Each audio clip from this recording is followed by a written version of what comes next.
Hello, hello. My name is Linda, also known as Tortajala around the internet. I love creative journaling and all things stationery. So recently, I saw a video by Simone here on YouTube, and actually, by the time this is up, it's probably not going to be a recent video, but it's in her video list.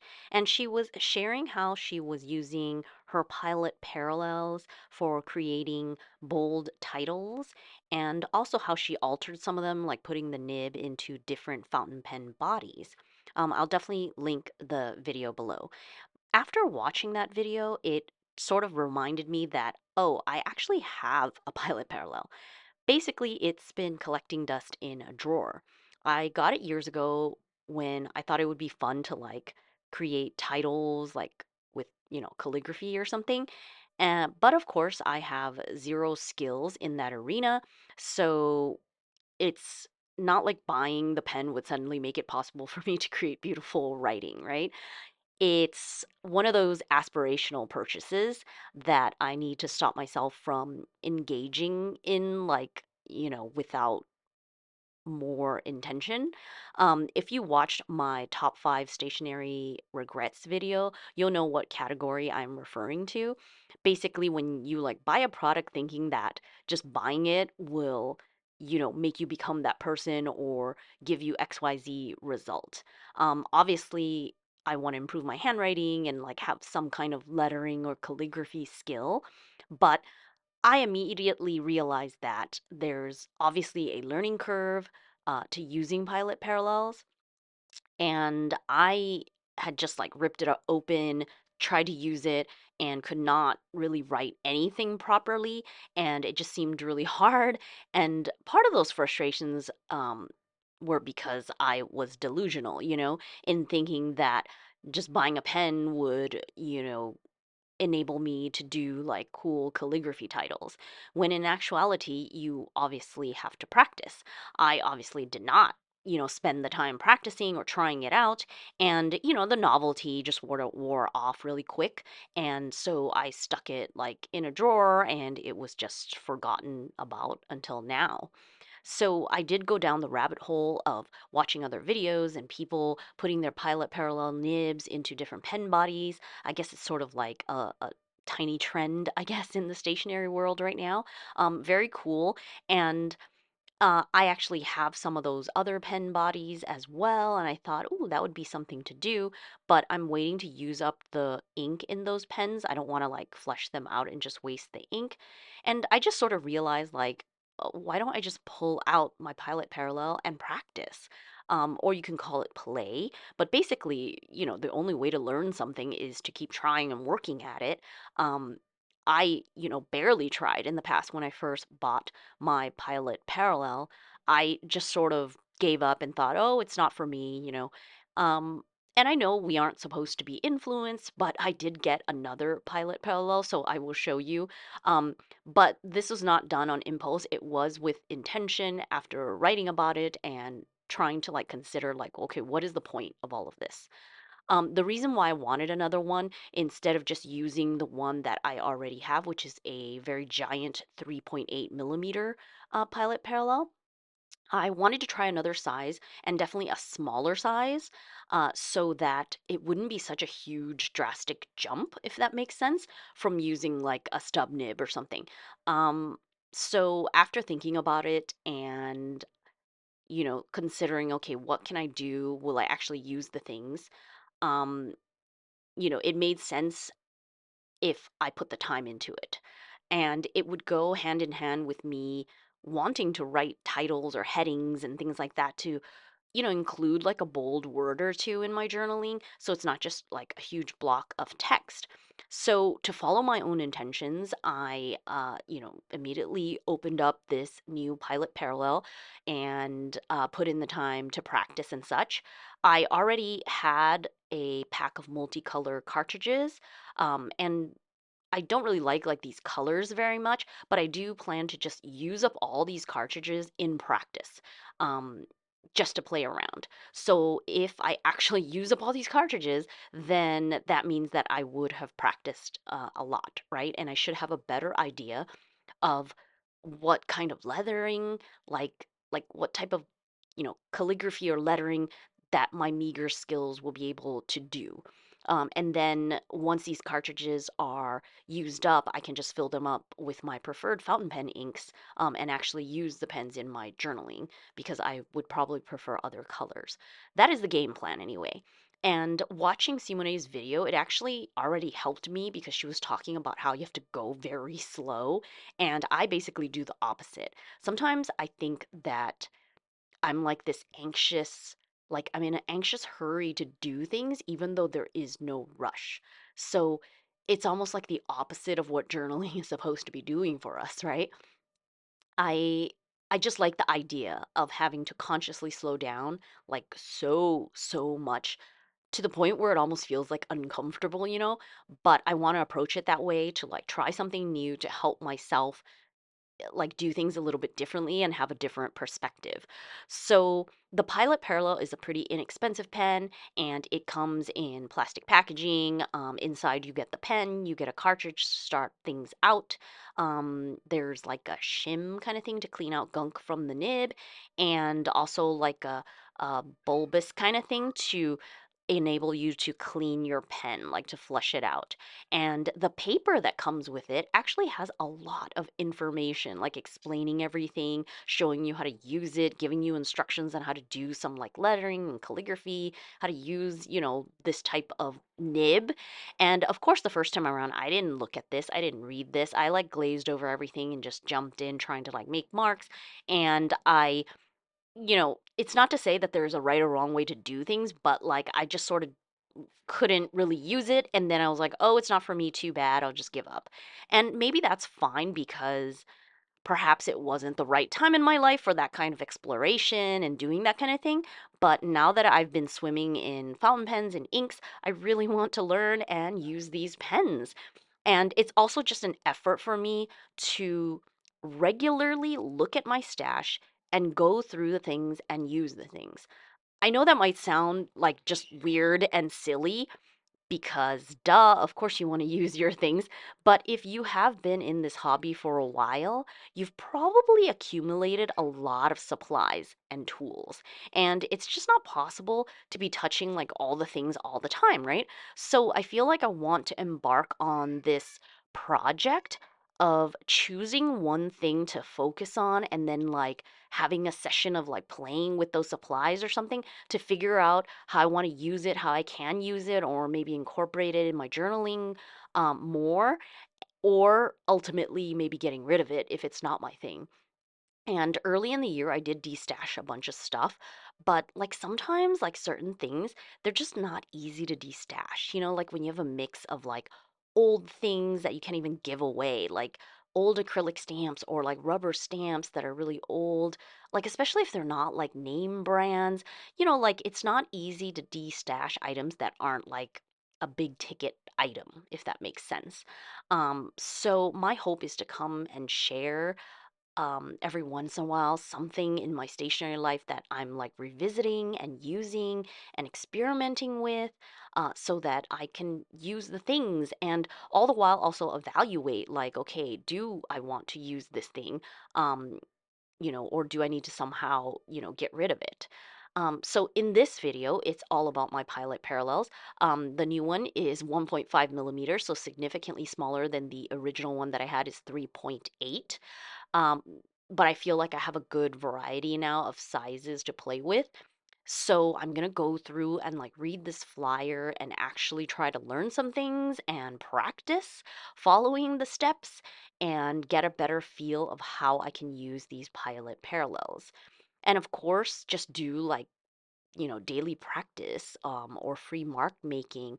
Like hopefully just doing anything to get a better feel for using these pens so that I can do the titling and headings and things like that for my journaling. Um, One thing I realized while doing all of this play is that the ink that comes with the Pilot Parallels, they are supposed to be mixable inks, which is one of the techniques of like using Pilot Parallels, which is another reason why I wanted two of them. you can have two different colors and you can use one to write and basically pick up color from the other pen, and then you get these cool like dual tone gradient kind of lines. Very cool. But I am using a Rhodia paper pad here, and the Pilot Parallel ink sort of like feathers madly.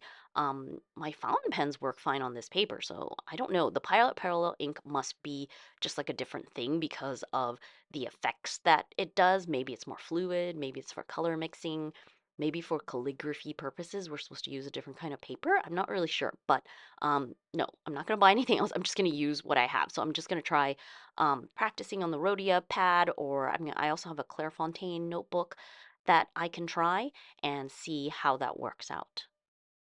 So, just from playing like a little bit with my pilot parallels, I know that I write way too fast. Even when I am consciously trying to go slow, my hand just like has a mind of its own and it's trying to write normally. So then if I go too fast, then the nib of the pilot parallel, it's gonna like change angle and not actually be in full contact with the paper. So that's why you'll get like lines that are incomplete, or have like, I don't know what you'd call it, sort of like railroading. I'm gonna try a different type of paper as well. This is Tomoe River paper, Nebula Light notebook.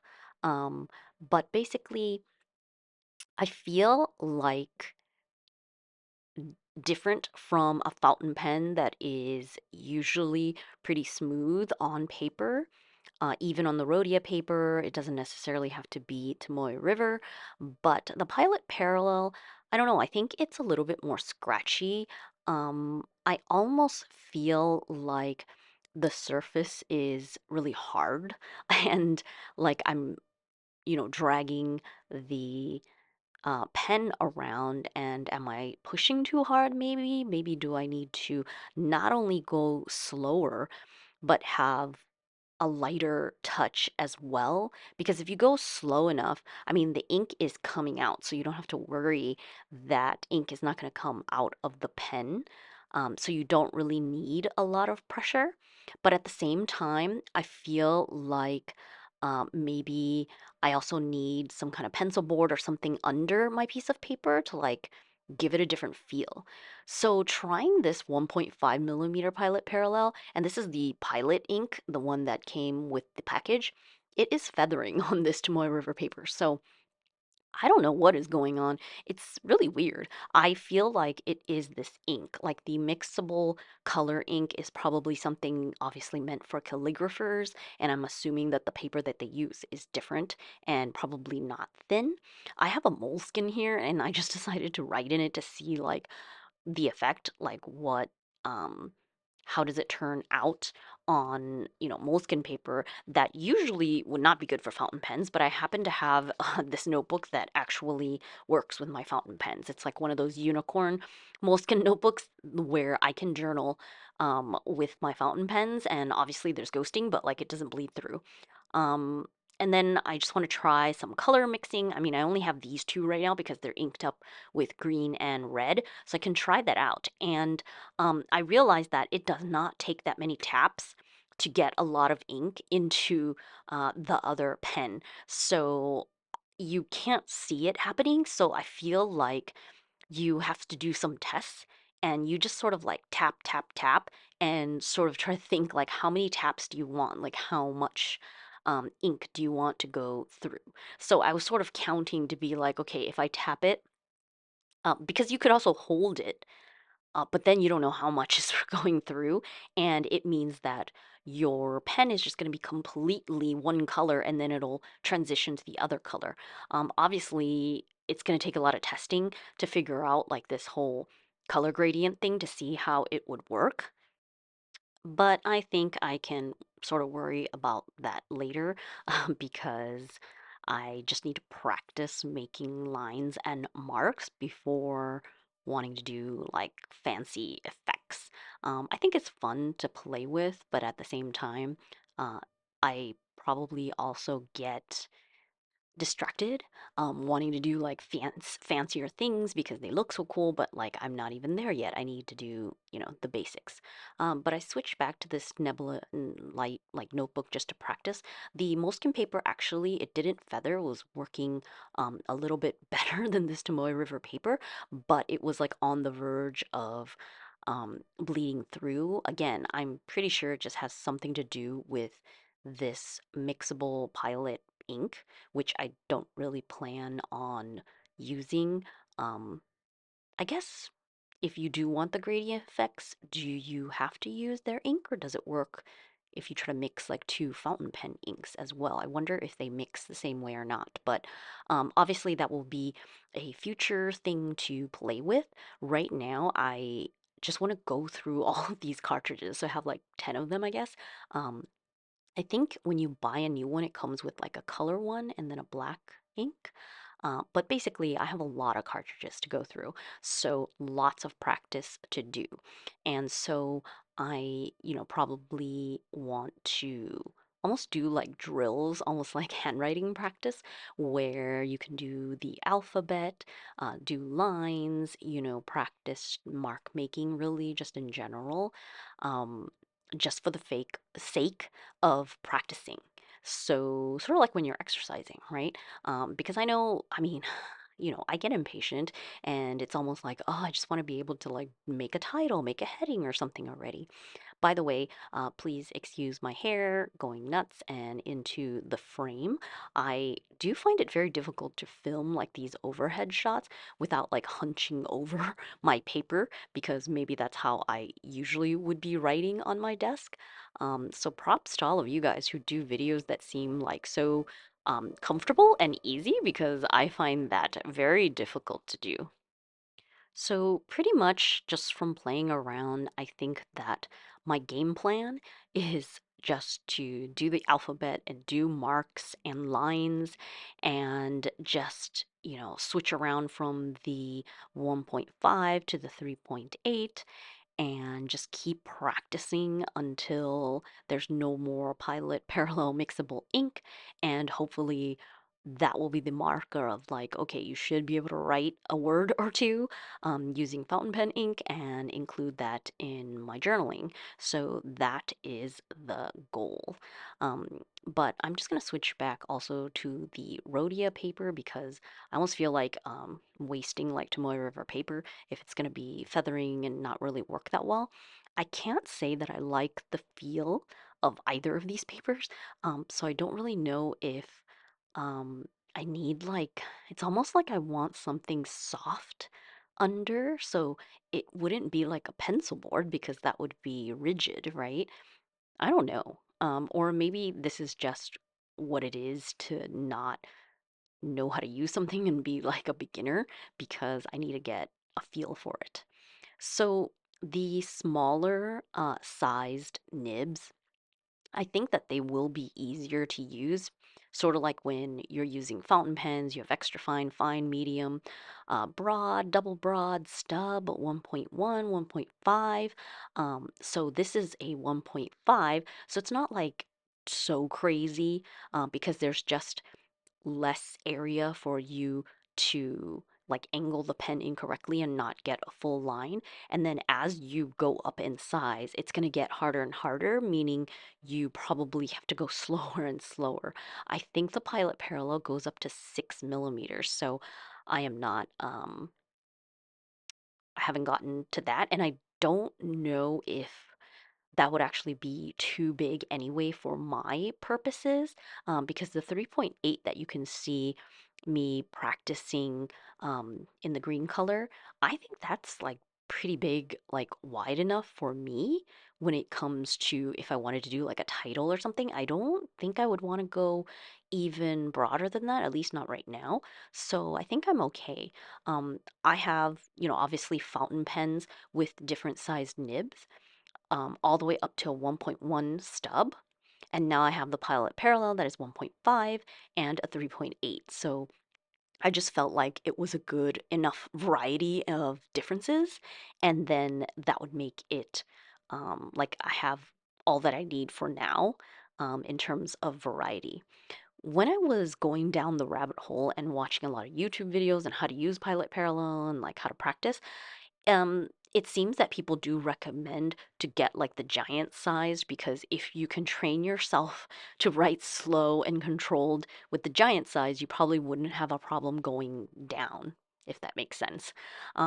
But again, it ultimately is just about practice more than anything, and slowing down. And it's pretty crazy how I'm telling myself in my mind to write slow and slow down, but I still am not slowing down enough.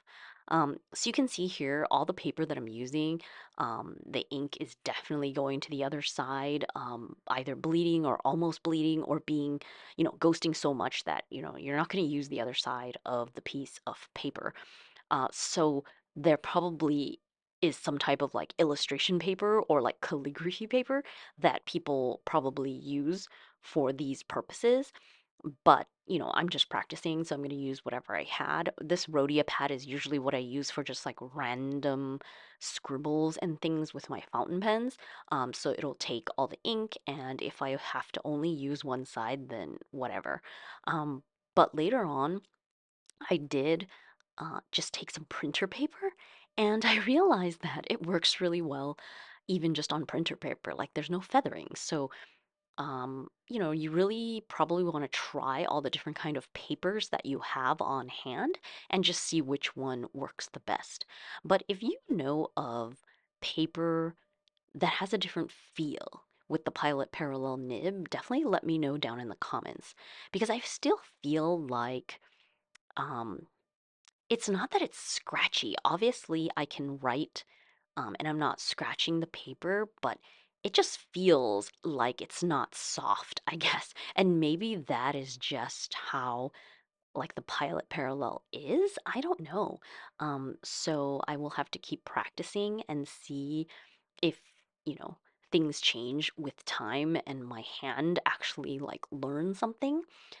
So you can see, by the way, the guide that they give you, that little handout, it has like the different alphabets and different sort of techniques and lines and things that you can try. So they do give you a lot of information and guidance on how to use these pens. It's just that you have to have the discipline to actually practice and go through all of these exercises to figure out what it is or how it is you want to use it. Obviously, I have zero skills. Like, I cannot do calligraphy, I cannot do even like really brush lettering, the way that some people do it with like pressure with a brush pen and be able to at least write like really pretty cursive. Yeah, I have no lettering skills. So I am just starting basically to learn and practice. And really, it's just my handwriting and obviously trying to tweak things and see what I can do without like huge effort, even though I know that it will require practice. At the same time, I'm not trying to be like a calligrapher. I don't need to actually, you know, up my skill that much. Like it's just for what I'm thinking about, which is like adding some cool titles, adding an extra word here or there, or deco or something like that. Um, in my actual like journaling. I think that it's a pretty, limited use in a sense. And even if I were to just do like block leathering with the 3.8 millimeter, like that looks pretty cool too. And I think in Simone's video, she was definitely just showing that first of all for her titles, and even that is cool. If you're using obviously an ink that you really like, and you get like all that color. Because one of the things I realized that when you start playing with fountain pen inks, it's so fun to like swatch and see all the colors and variations and things. But when you use the ink in your actual fountain pens, you're rarely going to see like that much variation because there just isn't enough ink on the paper. Like it's not going to show up the same when it comes to just like a paragraph, long form writing. It's not the same. I think that's why people like swatching so much because you get to play with the inks and really see all of the cool effects of the colors. But if you were to step things up and use something with this wide of a nib, then you will definitely see more. And I also find myself just in general wanting to go up in size in all of my fountain pens, because I can write very small, so I would need like an extra fine nib. But because I want to see more of the ink style, I just start to naturally like write bigger and bigger and wanting like, you know, to use like a stub nib. I actually used to avoid my stub nib because I thought like, oh my God, it's so giant. But now it's like, I love it because you can just be very free and write. I mean, you can write fine, like, for example, in this Rhodia pad, like the lined, just journaling normally on an A4 size page. It's not like that big, but, you get that bold lettering and you see like the ink colors and things very well. So it's very, very nice. So I'm just going to continue to play, try to do some mixing of colors, but maybe these are not like the best colors to mix. Um, and actually, I ultimately ran out of this green ink, so I guess that's like almost to the end of it, and that's one cartridge down. So I just got to keep going and practicing. And I think that using this Rhodia pad, or later on, I'm going to switch to like printer paper. If every day I do like a page, I think that after a while I will get better at it. And I can also practice like certain headings and words that I almost will probably use, in my journaling, if that makes sense. I think a lot of times I would write like today or, um, you know, joy, or just like certain words that you tend to always like want to emphasize or title on a journal entry. So I think I can just practice also those things directly, and every day just get like a little bit better. So those are my explorations and thoughts. So I hope you enjoyed hearing about my thoughts and seeing my progress here in this pilot parallel play. I don't want to influence you to buy a pilot parallel at all. Rather, I hope sharing this like more so gets you to think about the tools and supplies you do already have. What is sitting around collecting dust that you can experiment with and just play around with, so that you can make a judgment on maybe you need to destash it, or maybe you can use it and work it into your, stationary life. I hope to share many more videos like this where I'm actually like using and doing the things, because ultimately I want to inspire you or motivate you to like do the journaling, play with your stationery supplies, to get creative and enjoy this wonderful hobby that we're all so captivated by, instead of being like weighed down by all the things that we have. So please like this video if you enjoyed it, and subscribe if you want more stationery videos. I would appreciate your thoughts and feedback in the comments below. I wish you a lovely day, and thank you so much for watching. Until next time, bye.